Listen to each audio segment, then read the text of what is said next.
In this video, we'll be looking at the periodic table, and in particular, what does it actually tell us, and how we can make use of it in our exams.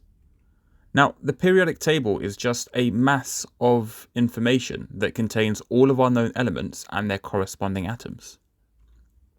And it tells us the following: how atoms react and their reactivity, their general properties, the number of electron shells within an atom, how many electrons there are on the outermost electron shell, and how many protons, neutrons, and electrons there are in each individual atom.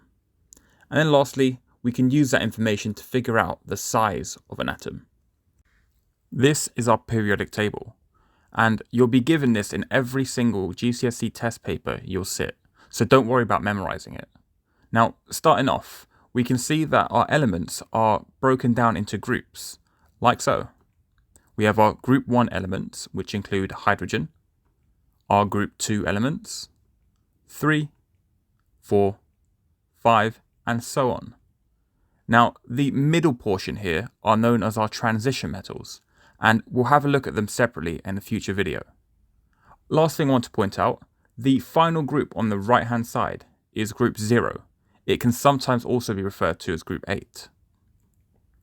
Now, all the elements within the same group, so for example, if they're in group 1, they have similar chemical properties.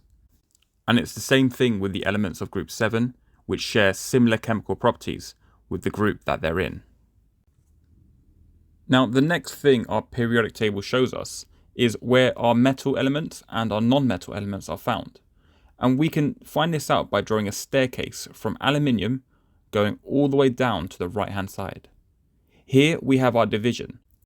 On the left-hand side, we have our metal elements, and on the right-hand side of the staircase, we have all of our non-metals. This includes hydrogen.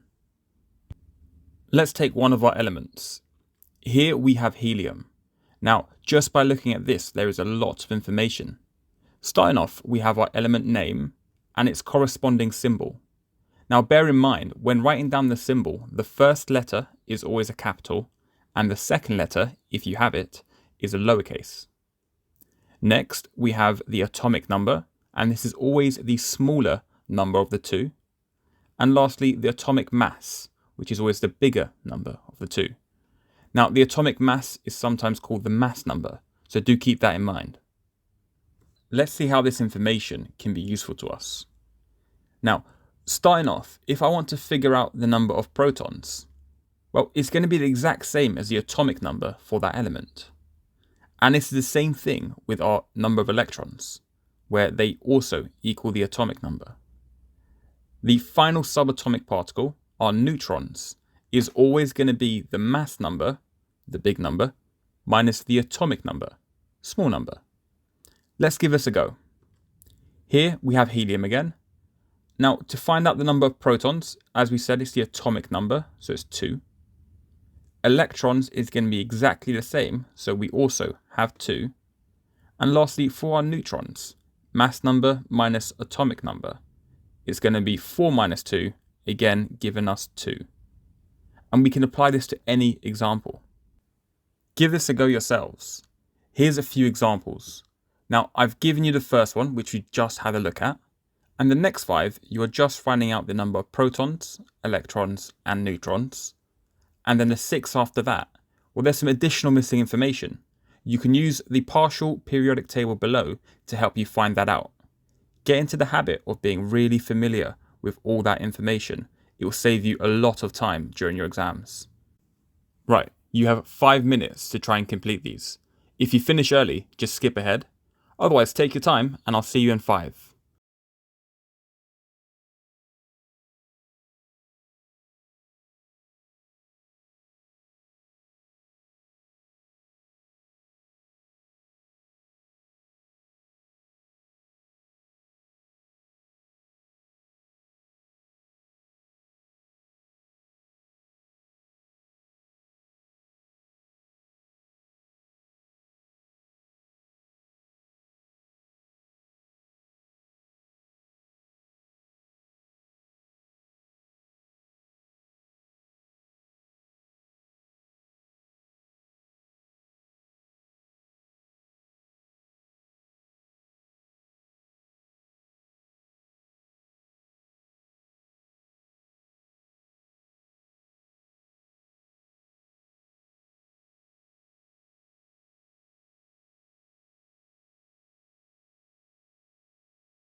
Okay, so it's been 5 minutes. Let's see how we've done.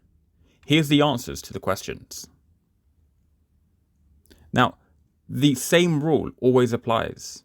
Protons and electrons are the same as the atomic number, whereas neutrons, you're doing the atomic mass minus the atomic number to find out how many you have. And this works every single time. Right, let's summarize what we've learned today. Our metals and non-metals are separated by a staircase, where the metals are found on the left-hand side and our non-metals, including hydrogen, is on the right-hand side of the staircase.